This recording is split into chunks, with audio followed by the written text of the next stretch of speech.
Anders Brödje. Welcome to the Shipping Podcast. Thank you. Could you please introduce yourself? I'm a senior research coordinator with the Swedish Maritime Administration. I've been working for the SMA since 2003. I had a short break between 2009 and the autumn of 2012, where I worked on a PhD with Chalmers University of Technology.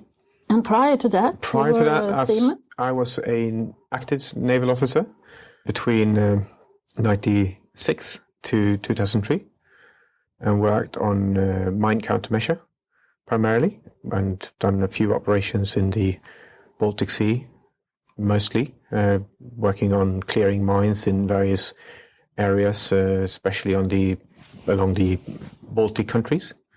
That's a bit exciting. How did that come along? It's very exciting. Well, I had no intention of working at sea. I've been born and bred with the sea, but I had no intention of going down that path as I grew up. I wanted to work on international relations. After leaving the high school in London, where I spent my teens, I went into university. I studied Russian literature, history, macroeconomics, because I wanted to go down that path. Yet I couldn't avoid doing my military service in Sweden, so I had to go back. And as many men thinks, it's fun to blow things up, and I did enjoy that. And that's how it came about. I got stuck with mine countermeasure. It's lots of fun, but it also has a very high environmentalistic view, where we cleared a lot of mines from the Baltic Sea that had been put there during the First and Second World Wars. So loads of areas where we still have mine dangers, and what we did after the Baltic countries were liberated from the Soviet Union was that the Swedish Navy, among other navies, helped the Baltic countries clear up, for instance, fishing grounds, anchorage areas outside ports, to actually start building their infrastructure. Oh, I see. Yeah. So you are a very courageous man then. We don't really go down to the mine. I don't, at least I didn't. We used ROVs to actually put small bombs next to them, and then that's how we did it. So okay. A few hundred meters away. Are you also a master mariner, or have you? I'm a master mariner as well. So I studied at the Kalmar Maritime Academy, and did my master mariner between 2005 and 2006 as part of my work with the Swedish Maritime Administration. And at the same time as I was working as a VTS manager. Oh my God, you're a very ambitious man. Yeah. What do you do in the VTS? VTS is primarily looking at safety aspects of vessel traffic in and around congested areas. It might be ports. It might be, for instance, we have it's called an SRS, ship reporting system, but it's very much similar to a VTS. For instance, in the Sound between Sweden and Denmark, where you actually inform ships of oncoming traffic, or if you have situations where you have limited passage due to work in the fairways, or if you have problems or missing buoys, or switched off lighthouses, or things like that. So it's very similar to what you do in a VTS, and where VTS usually is in and out of ports. So I was working first in the Stockholm area, based in Södertälje, and then I switched to Gothenburg. So I was responsible for all of the West Coast, with all the ports along the West Coast, and primarily then Gothenburg, of course. You said that you are informing the vessel and the captain on board the vessel what's ahead. So and what they can expect, yes. Okay. So you have three types of VTS. You have information service, navigational assistance, or organization. And in Sweden, we more or less only use information service. That can be used to various degrees. Whereas, of course, it happens from time to time that you use navigation assistance, i.e. you assist a vessel entering or going out to the port with advice, with specific advice of how to navigate a fairway. Otherwise, you normally give them advice. Are you aware of this situation, or you can expect this and that ship to meet you possibly in this area or this vicinity. If we go into organizational service, then you're actually from shore specifically organizing traffic, i.e. you give them more or less slot times. So when to arrive at a certain point and when, in what order the ships should go, enter or go out of port. It's what the organization service is very much what you could expect to see in ports like in Rotterdam. You'd see that in the Kiel Canal, for instance, which is more a directing service. Information service is more informing and to let the masters, pilots on board make their own decisions, but keep them informed. The thing with VTS is that you have an overview, whereas the captain master on board his ship has his own and his nearby situation, what they can actually expect, is their focus, whereas a VTS can see the whole traffic pattern. And a VTS operator, an experienced VTS operator, is often very good at understanding the patterns of the traffic, of the radio traffic, ID communication, so they can actually foresee things that's going to happen, i.e. as if they were looking into a small kind of glass ball, looking into the future and expecting what's going to happen and advising the vessels there based on what they know, so to speak.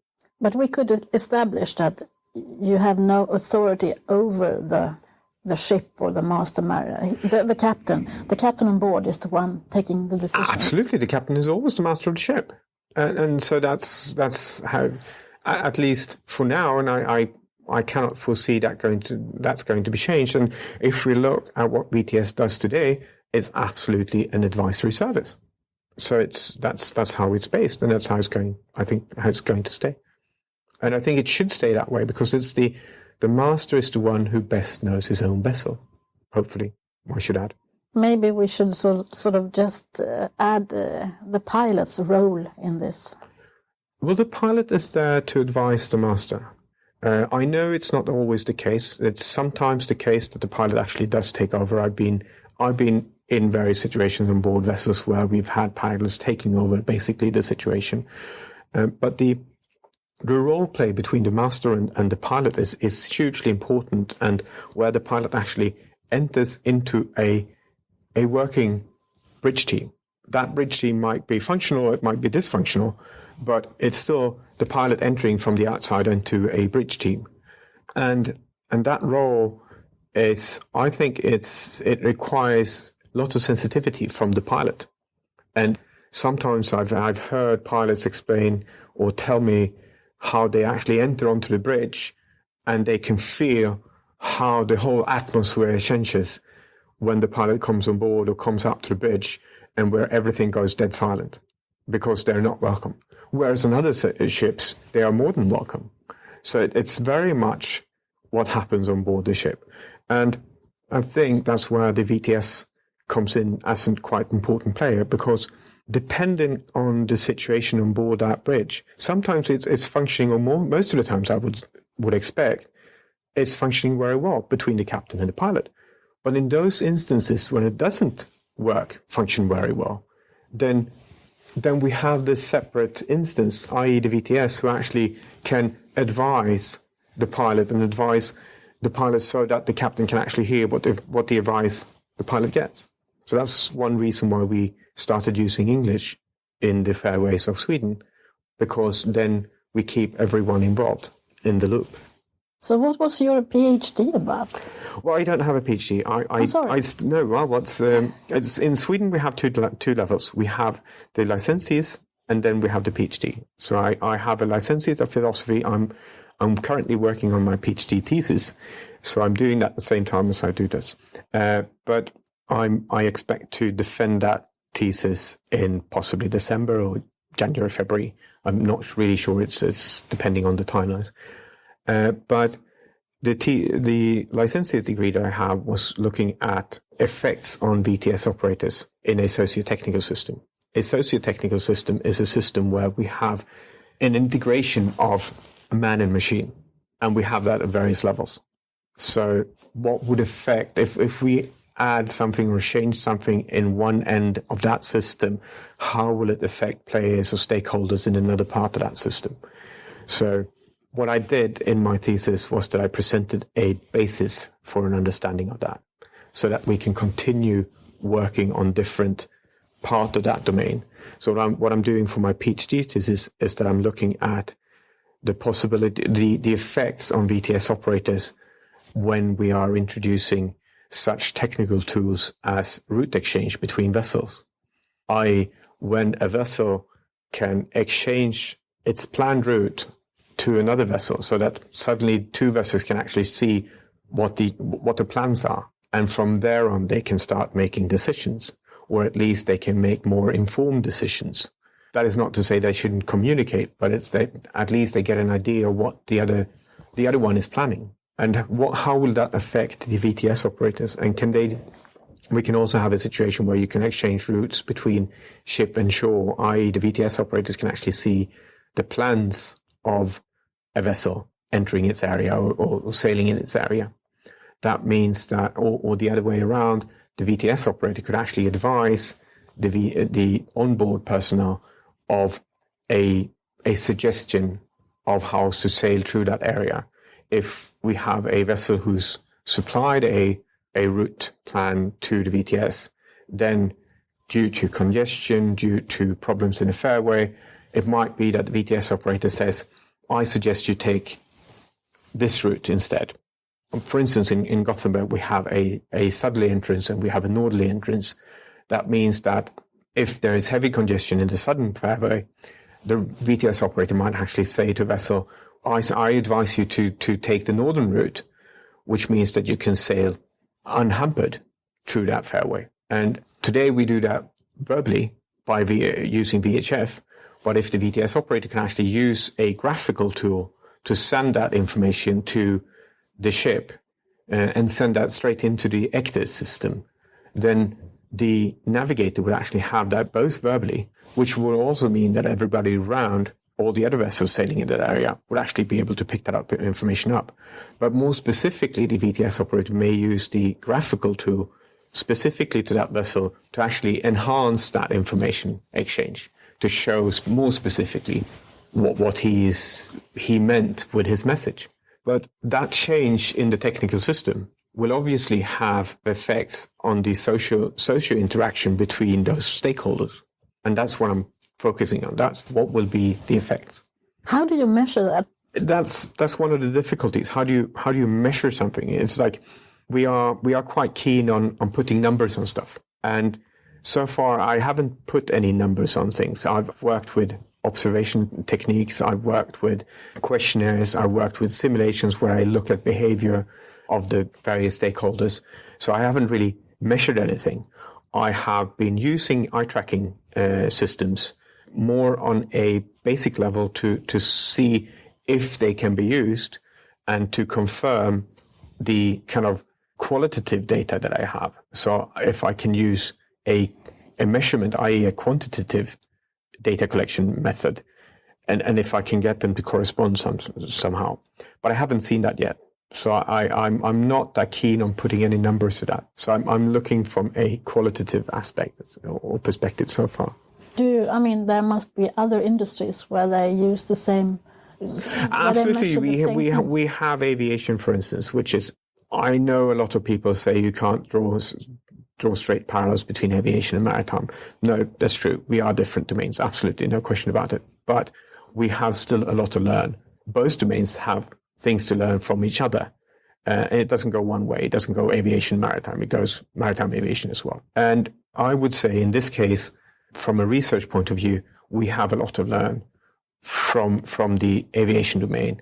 They have developed a lot of techniques or methodologies for measuring things or for studying various features or things within their domain. I was thinking about the car industry, lorries and things like that. Oh yeah, absolutely. If we look at the eye tracking devices that are used, they have been used a lot in the road traffic domain as well. So yeah, absolutely. And what about trains? I don't know that much about trains, actually. I haven't looked at that. So that goes fast. when they are driving a train. Yeah. That's one of those things that's quite interesting with when we do set the maritime domain in relation to the aviation domain and to even cars, and I would suppose that goes for train or railway as well, is that their situations they occur much faster.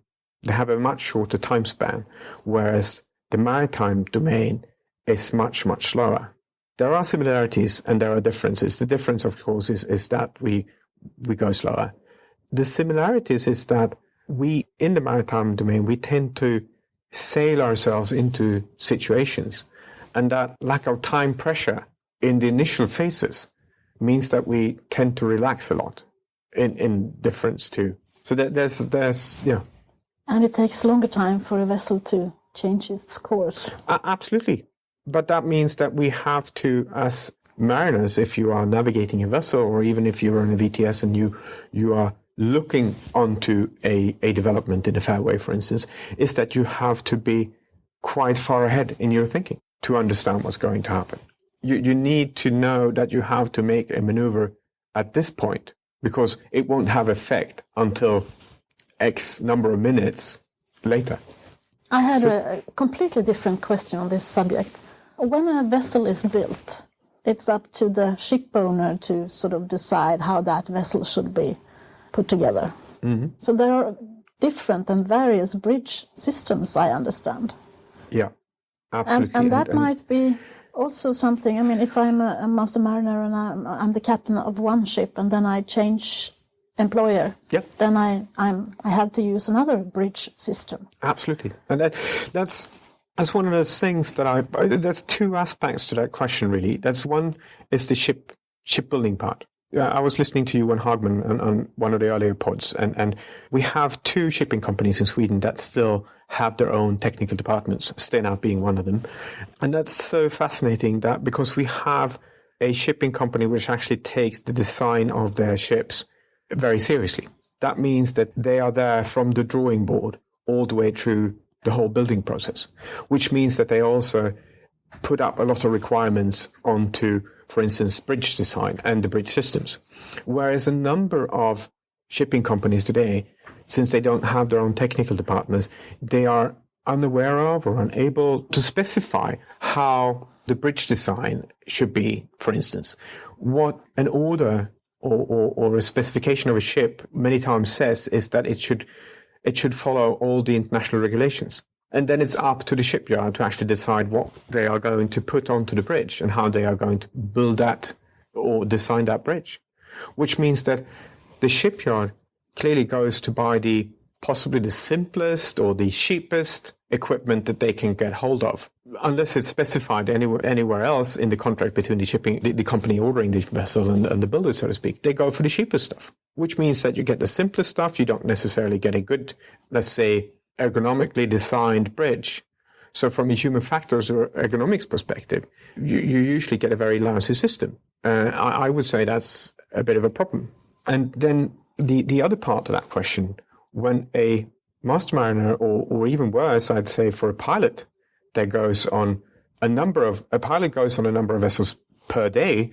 A master sails on a vessel for quite an extensive time and then possibly changes vessel or changes company, but they have to relearn. And that's one of those things that we possibly could learn from aviation, is that all the planes that you actually, as a flight captain, work on are designed in a similar way, i.e. all the Boeing 747s with the following number are designed in this way. If you are changing to another one, or if you are changing to a 737, you have a training period and then all the 737s look the same.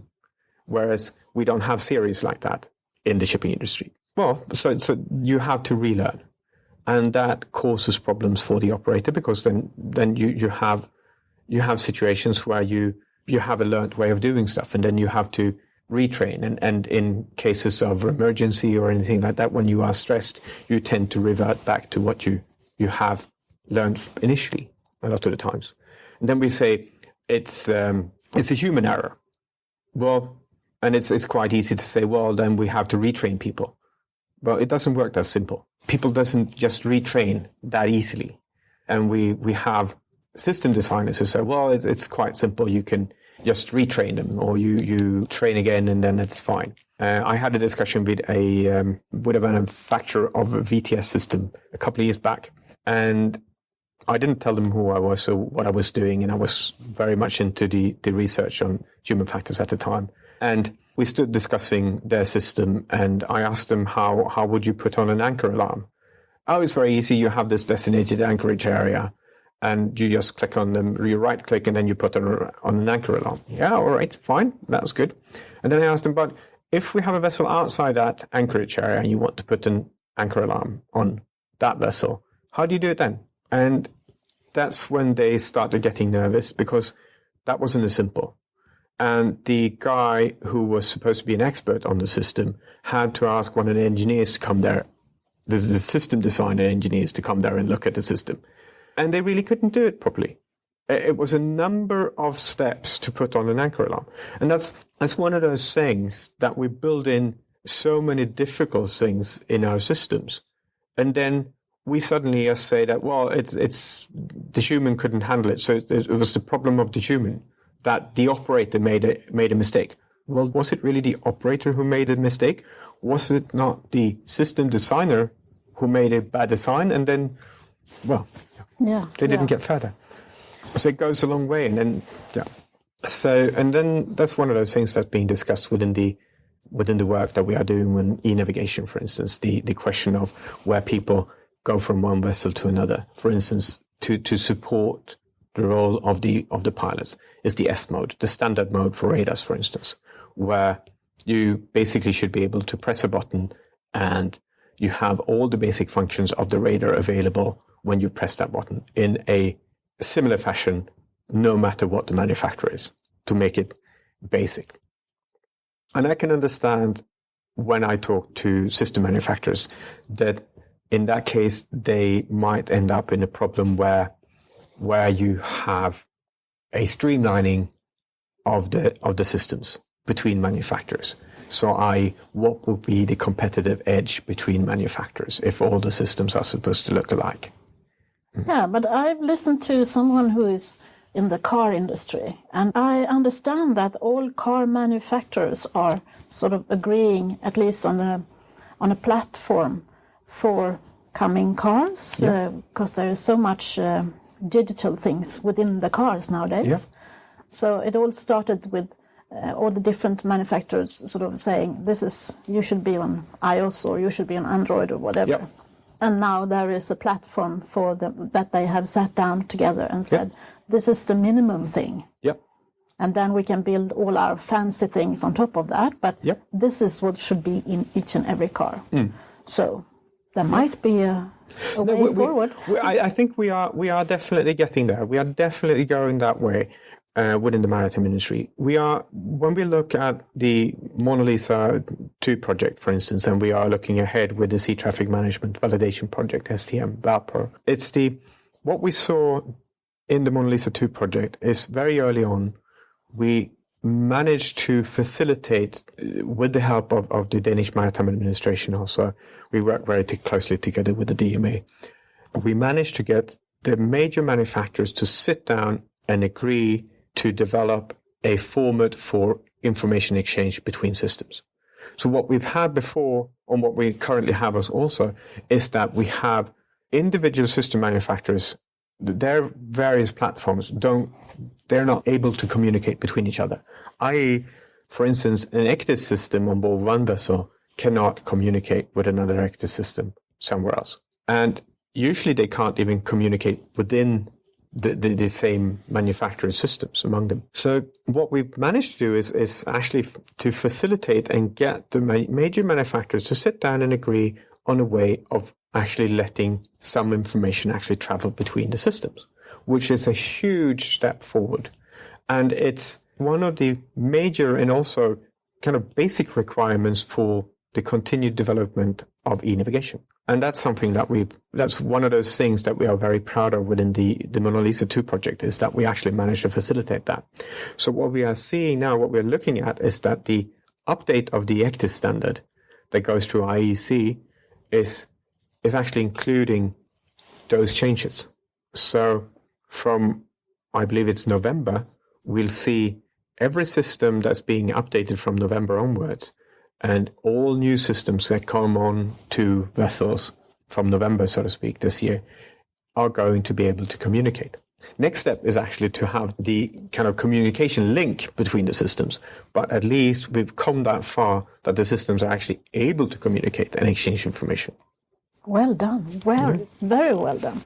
I think we should maybe start all over. You said Mona Lisa 2. Maybe we should start with Mona Lisa 1. Yeah. What is that? I'm sitting here and I'm reading from a roll-up. It's Motorways and Electronic Navigation by Intelligence at Sea. Yep. Is that the Mona Lisa in short? That's the Mona Lisa is actually the acronym of the Motorways and Electronic Navigation by Intelligence at Sea. Yeah. How did that start? Well, it started as a spin-off of my PhD.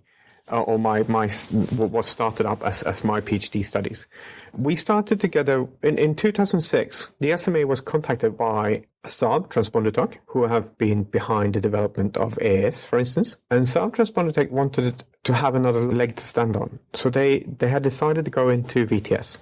So they contacted the SMA and wanted help or assistance and advice on VTS systems. I was appointed to be the point of contact within the SMA, and I helped them out a lot with looking into systems and discussions and things. That was myself, and we had 2 VTS operators involved as well. And then from there on, it started up as a project between the SMA, Chalmers, and the Saab Transponder-Tech. We called it the MTS Project, Maritime Traffic Systems Project. Part of that project was me starting up my PhD. And I was initially looking into intelligent decision support systems for VTS. But we realized along the way through my research that we needed to have the basic understanding of VTS before we could actually look into the development of IDSS, so to speak. And from that MTS project grew the ideas of the Mona Lisa project. And one of the initial ideas that came up was the idea of route exchange. It was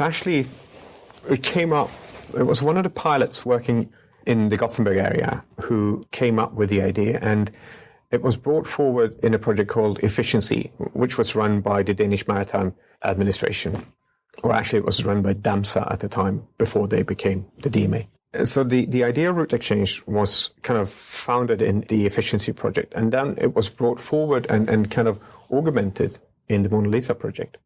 That project also covered, for instance, high-resolution depth sounding in the Baltic Sea, for instance, and a few other things as well. But the major part of the Mona Lisa project, or the most funding part, was the route exchange part, where we started to see that with the exchange of routes, ship and shore, and shore and ship, we could gain a lot of safety aspects, we could gain efficiency aspects, and we could gain a lot of environmental aspects.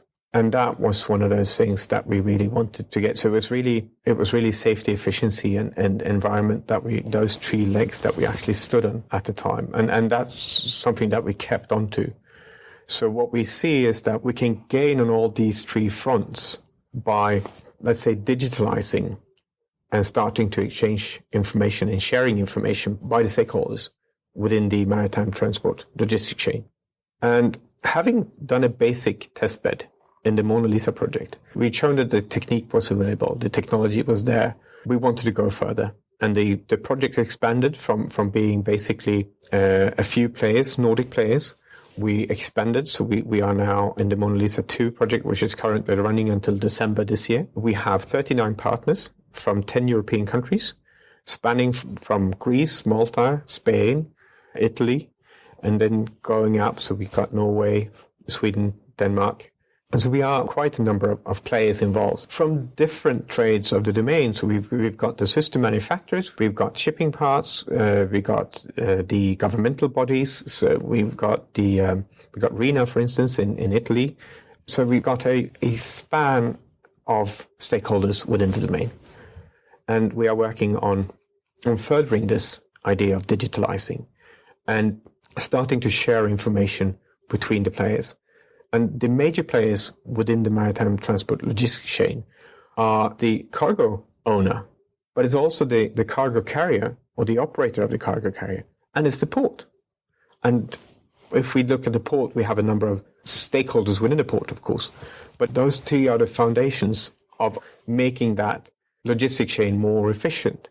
Because if the three of them can start exchange information, then we can have effects that doesn't only stretch to the maritime part of the logistic chain. We'll actually see effects further inland. We'll see on the hinterland transportation logistic chains as well. So if we look at the situation, we have huge congestions within Europe, for instance, on the roads. We have huge congestions on the railway systems as well.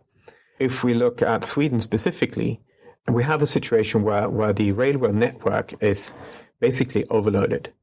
And we have trains going from the northern parts of Sweden going with container traffic to the port of Gothenburg, for instance. And it goes back again with container traffic.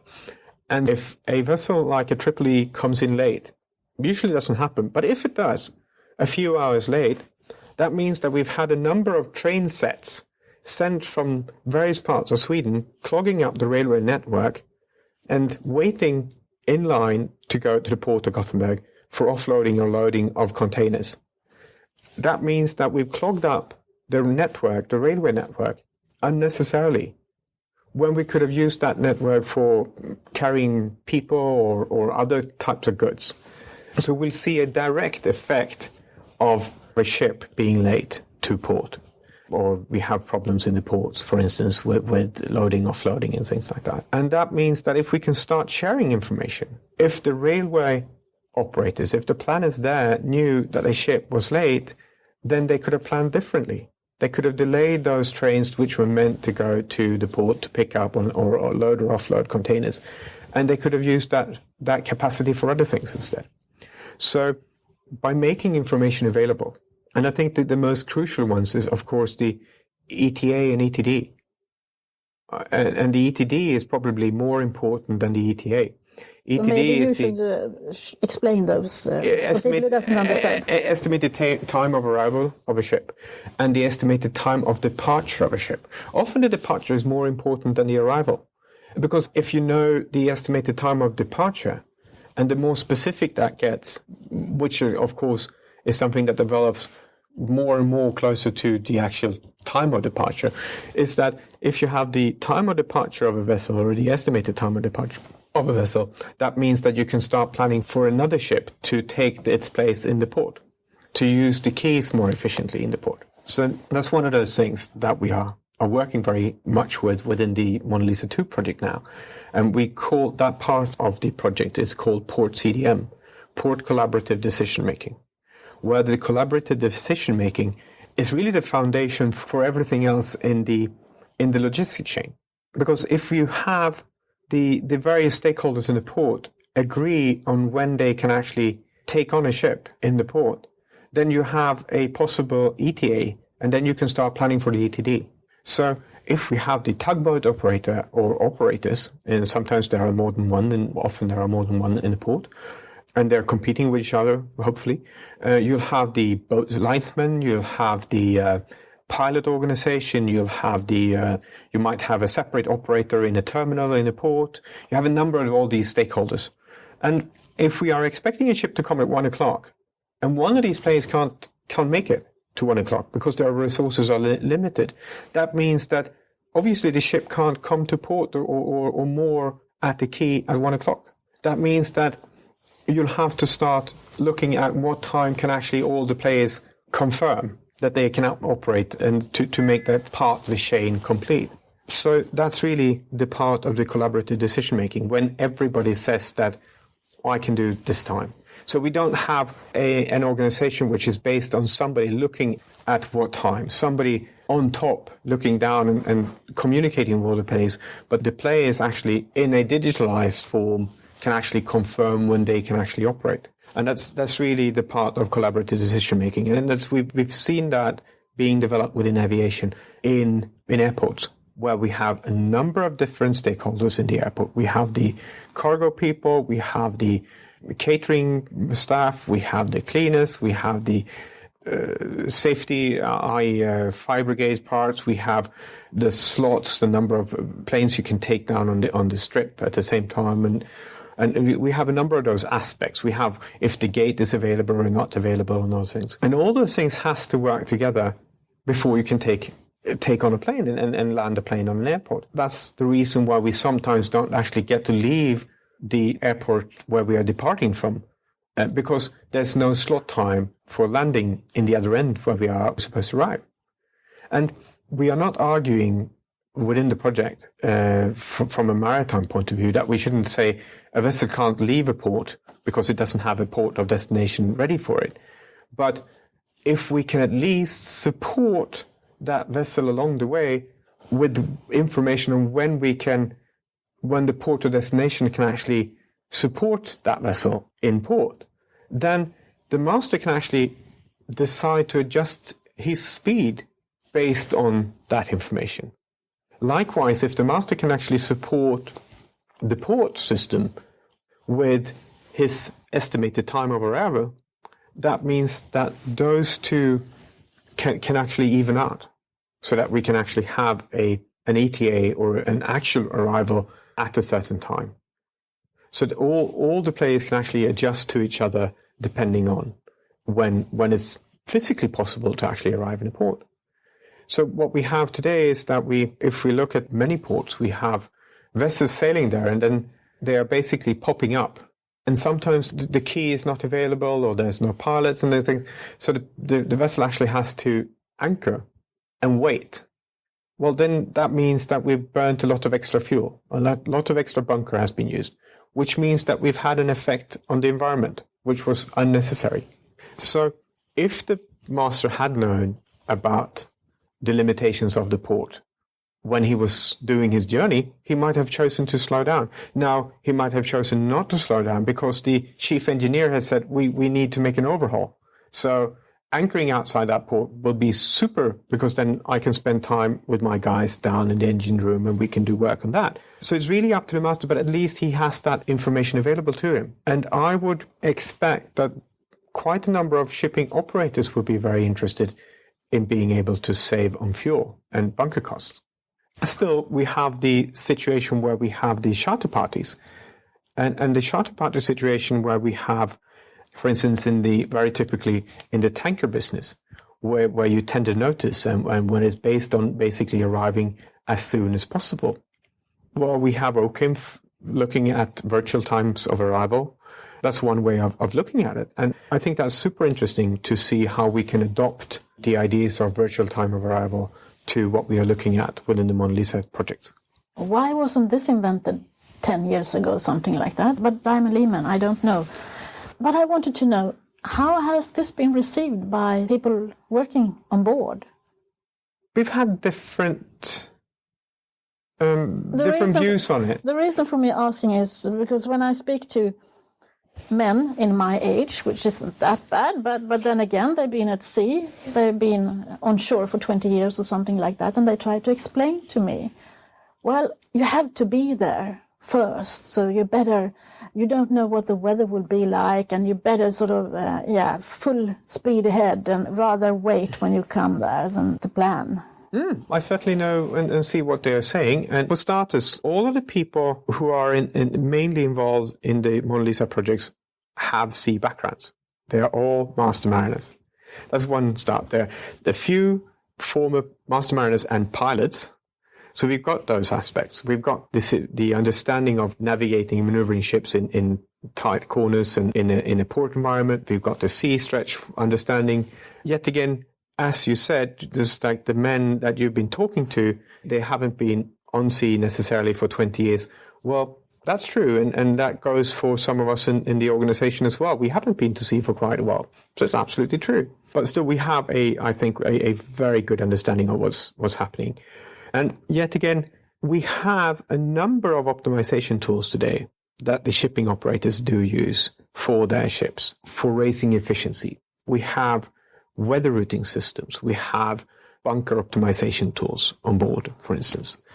And I think those tools, if we can gather the information from those tools into a more overarching system, where the operator on board, whether master mariner, be it the chief mate or the captain, is actually by hand looking at transferring information into the actors from those optimization tools. If we can gather that information into, for instance, the actors so that we get it into their route plan in a more automized fashion, I think that's simplifying the work for the operator on board. And those tools that we are seeing being developed now, for instance, bunker optimization tools, weather routing tools, they are getting, well, let's say they're getting better and better. And that means that what we had 10 years ago, 5 years ago, 20 years ago, let alone, is something completely different to what we see today. Technology has advanced, and the number of, for instance, if we look at weather, the number of measuring points that we see, the number of satellites working on weather has increased enormously. So the data that we are basing the kind of those optimization tools on is being enhanced. That means that today we tend to know quite well where the weather is going to be and how we can avoid bad weather, for instance, how we can sail around it and things like that. I'm only playing the devil's advocate. Absolutely, because I know. I can hear people saying, what is e-navigation? What is e-navigation to you? Well, of course, there's, let's say, formal explanation or formal definition of e-navigation if we look at IMO. But I would say that e-navigation is the evolution of navigation. It's nothing more different than going from a magnetic compass to a gyro to what we then saw when we saw radar, and then we saw ARPA being integrated with radar, and then we saw ECDIS, and then we've seen a number of these developments. And what we are basically looking at now is integrating a number of these systems into an overarching system where you actually share information on board, first of all, between these various systems so that you can plan. But that also means that we can also start sharing information with sources, with other stakeholders. One of the things that we have on board a ship is that we have the noon report, i.e. the updated ETA from the ship. But that's something that's handled by hand. That's not an automated process. That's something that goes by email, possibly, that somebody has to type in and send to the operator. And possibly, sometimes it's sent to the port. But it's not an automated process. It might be sent to the agent on the port of call. But that means that you are actually manually typing in that information. You are manually taking that information out of an ECDIS system, for instance. You're scribbling it down on a piece of paper, and then you'll take that piece of paper to sit next to a computer where you type that information in to an email, and then you send it away to these recipients. It might be the operator, it might be the agent in the port of call, for instance.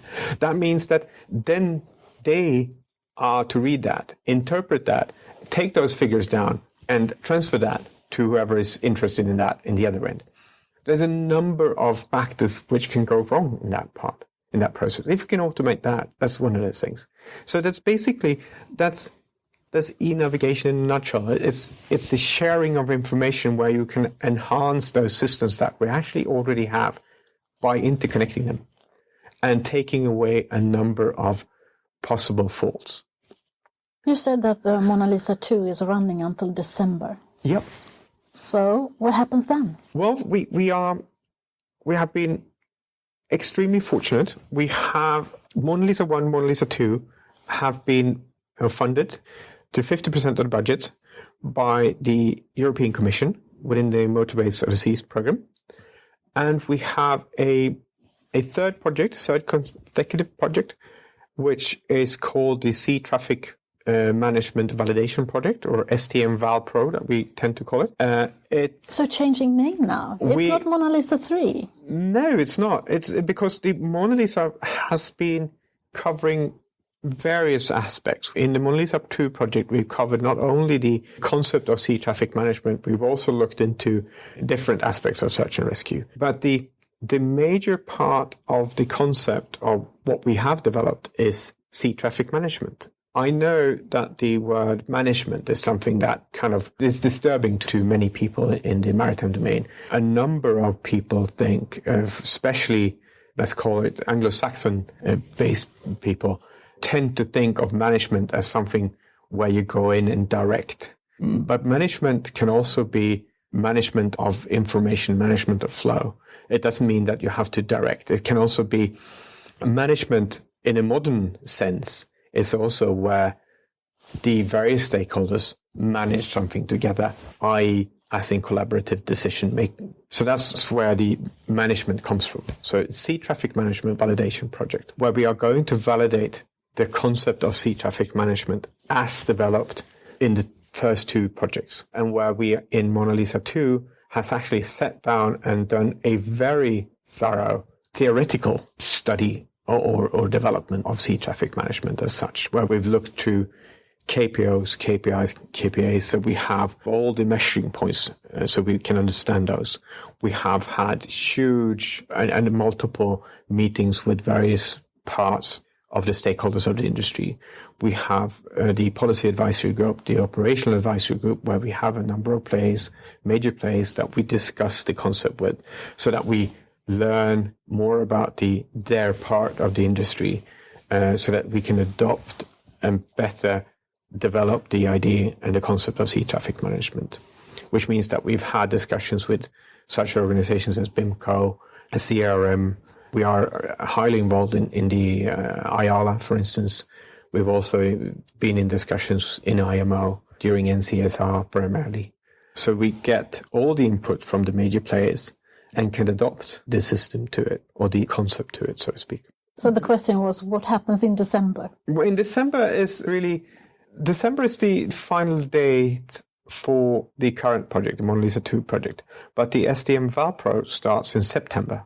Oh, I see. So there's slightly the overlapping, which means that we have approximately 40 partners. Some of them are the same as in the current project, and some of them are new to the project, depending on their specialization. And the SDM project is running for 3 years, and the focus will be looking at validating the SDM concept and further enhancing the technology, which means that we'll have approximately 300 vessels in the Baltic, North Sea, and Mediterranean running with updated new active systems which are able to exchange information between vessels, but also that we'll have 10 ports involved in those areas where we can send information to and from, which means that we can, on a full scale, in reality, test the system.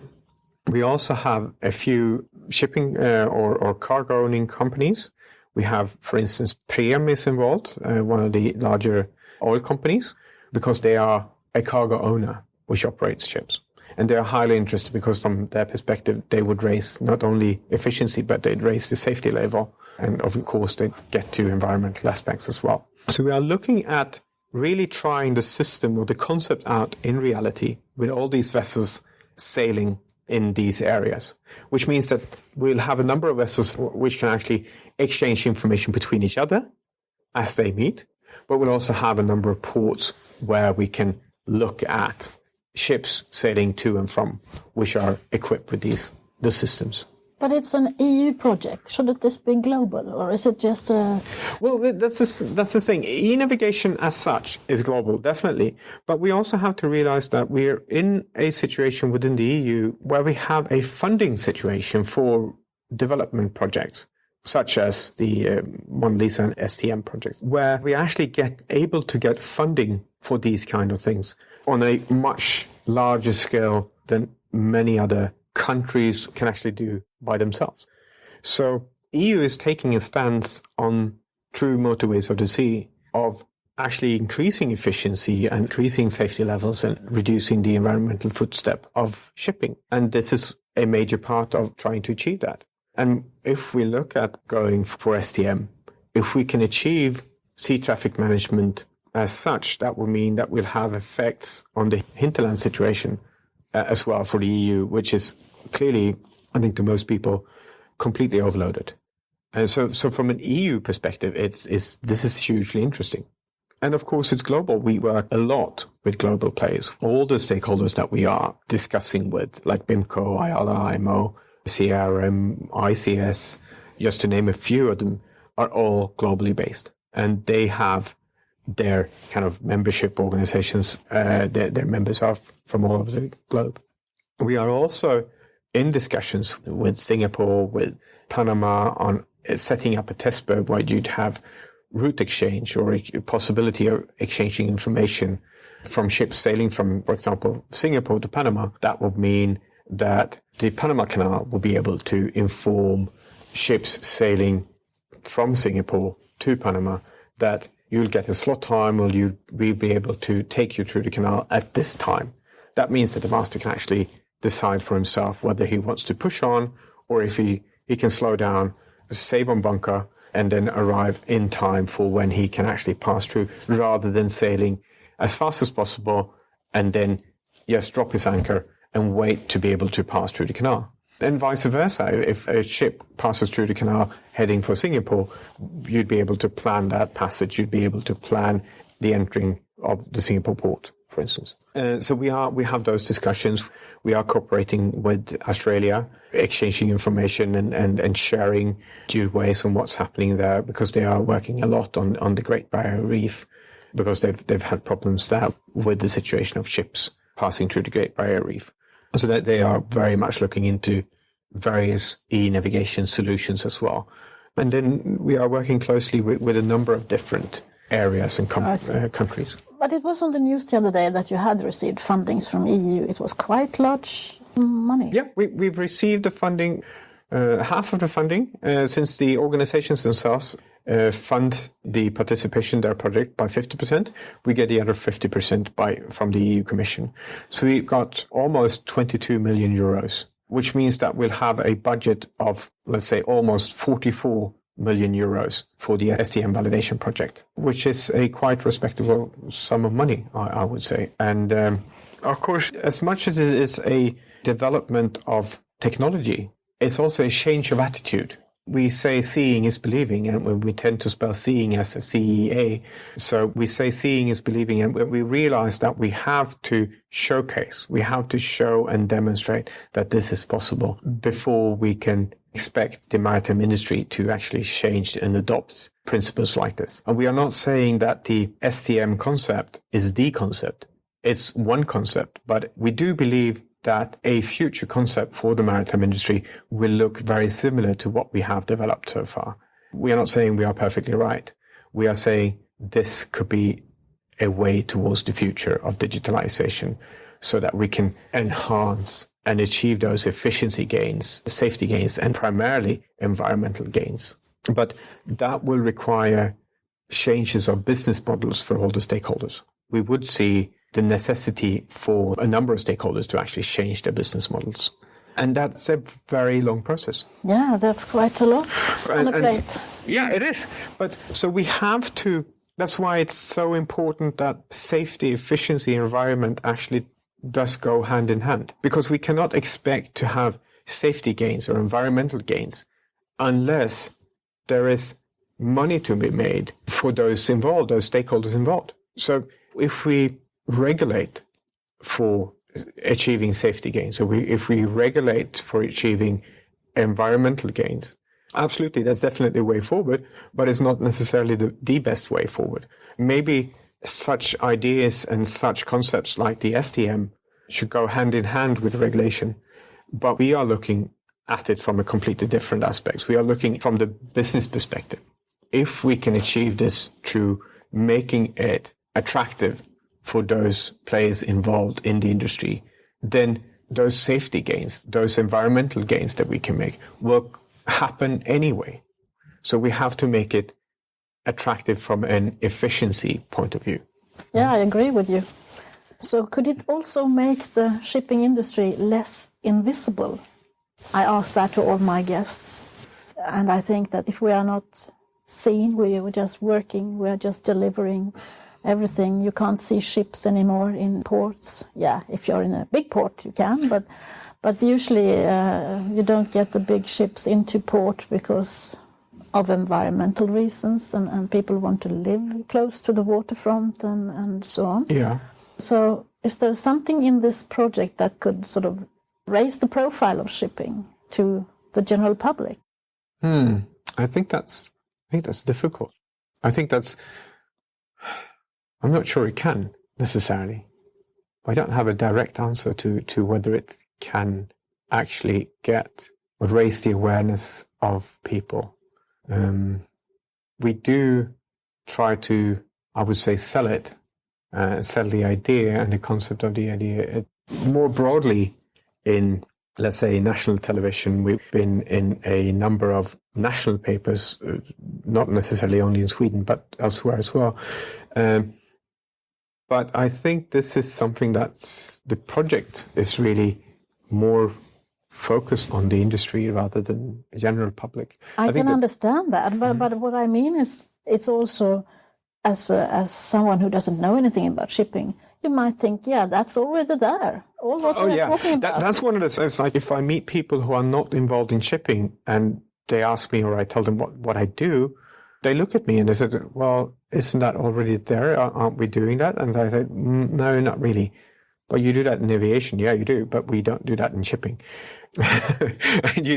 It's like, I think a lot of people actually expect these kind of concepts, systems to already exist, but they don't. No. They really don't. So, yes, absolutely. We could raise awareness, but I think in this day and age, people actually do expect these things to be there. And that's one of those things I realized in 2006. My wife and I took our children and we drove from Gothenburg to China. We drove across Russia and Mongolia, Kazakhstan with the car. And once we actually got to Shanghai, we loaded the car into a 20-foot container and we shipped it back. And we shipped it on board one of Hanjin's vessels. It was called a Hanjin vessel. And luckily enough, that vessel was involved in weather reporting. That meant that I could go in and check where the vessel was throughout the journey. It's basically a 30-day journey. It was reloaded in Antwerp, I think it was, or Hamburg, and then shipped with a feeder ship to Gothenburg. But I could actually basically, from Shanghai to, let's say, Hamburg, the Hanjin Brussels was doing his weather reports. That meant every basically 12 hours, I got a weather report saying where the ship had been 12 hours ago, or depending on when I logged into the system. But for me, as a, let's say, cargo owner, I had basically no idea where my goods was. And imagine if you have an industry. Imagine if you are a huge manufacturer in the industry, let's say in Europe, and you are dependent on goods or parts for that industrial process that you're running that comes from Southeast Asia. That means that part of your stock is kept on board always, with on board a vessel going from Southeast Asia to Europe somewhere. But you also have to have enough stock close to the industry or your plant to actually be able to run that process for X number of at least days, I would say, if a vessel is delayed. Or otherwise you'd have to close the process down, which could be hugely expensive, and then closing it down and then restarting it. If you are not able to actually monitor and know where your goods is, you can't really plan your own industrial process. You have to have loads of backups, and that's quite costly. So from that point of view, we'll have, if we can achieve what we are trying to achieve, we'll have direct effects, not only on hinterland transport, we'll have direct effects on industrial operations in, for instance, Europe, but everywhere in the world. So from that perspective, we'll have an influence on the general public, an immediate one. But if you look beyond the project then, I mean, you are one of the pillars within the industry. How do you see the future for shipping? Well, me being me, I would say that we are looking at a very interesting and I say extremely fascinating period coming on.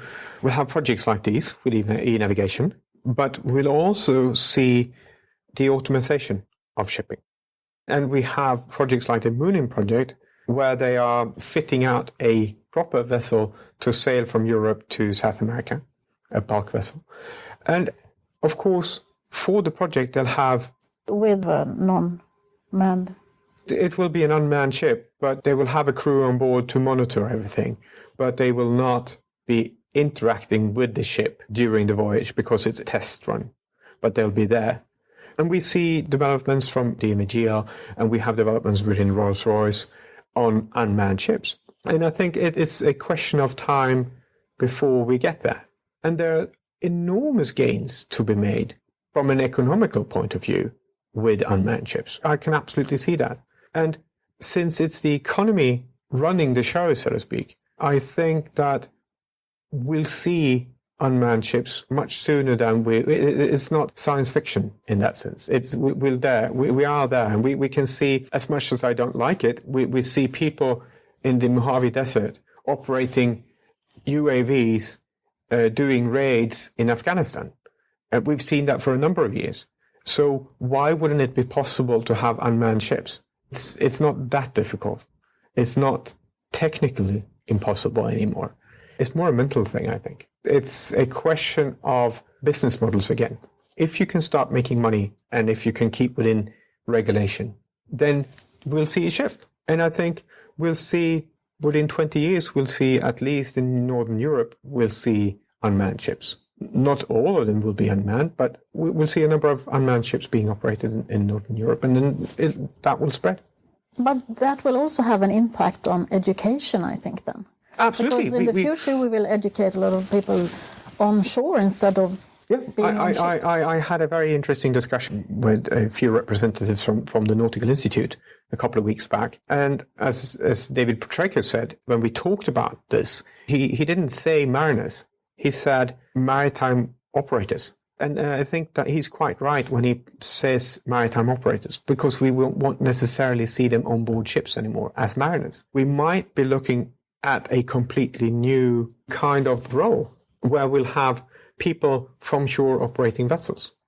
Mm-hmm. So in a way, I think your project might be interesting for young people because we need to attract them to our business. I think it definitely is. Like the SDM, Mona Lisa SDM projects are not at all involved in automation as such and autonomous vessels, but we are looking at a new development within the industry where you'll, as an operator, you'll have a larger degree of involvement. And I think that's something that's attractive to younger generations, where you, as an operator on board, but also ashore, are more involved in kind of chain, and you'll have an overview to a larger extent than you have today.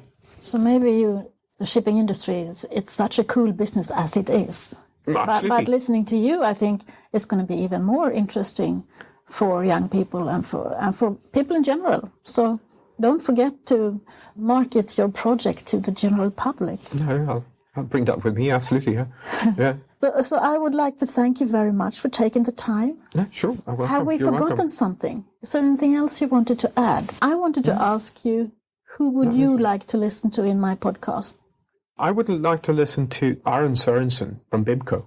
Aron is the Chief Marine Technical Officer of BIMCO, and he's got a lot of insights in the kind of part of the domain where you'd have the charter party part and the operational part. So where those interact and interlap. And I think that's hugely interesting to listen to what Aron foresee for the future when it comes to ideas of changing business models and how those things work. I think that would be hugely interesting. Okay, I will see what I can do. That's my usual answer. Yeah. So if people want to learn more about Mona Lisa, do you have a webpage? Or yes, it's called monalisaproject.eu, as in Mona Lisa Project as one word, and then .eu. Okay, good. Mm-hmm. And are you in social media? Are you on Twitter or something like that? No, I wouldn't say I am. Okay. I wouldn't say I am. Right. Won't ask any more then. Thank you very much, Anders. It has been really interesting. Thank you, and good luck in the future. Thank you.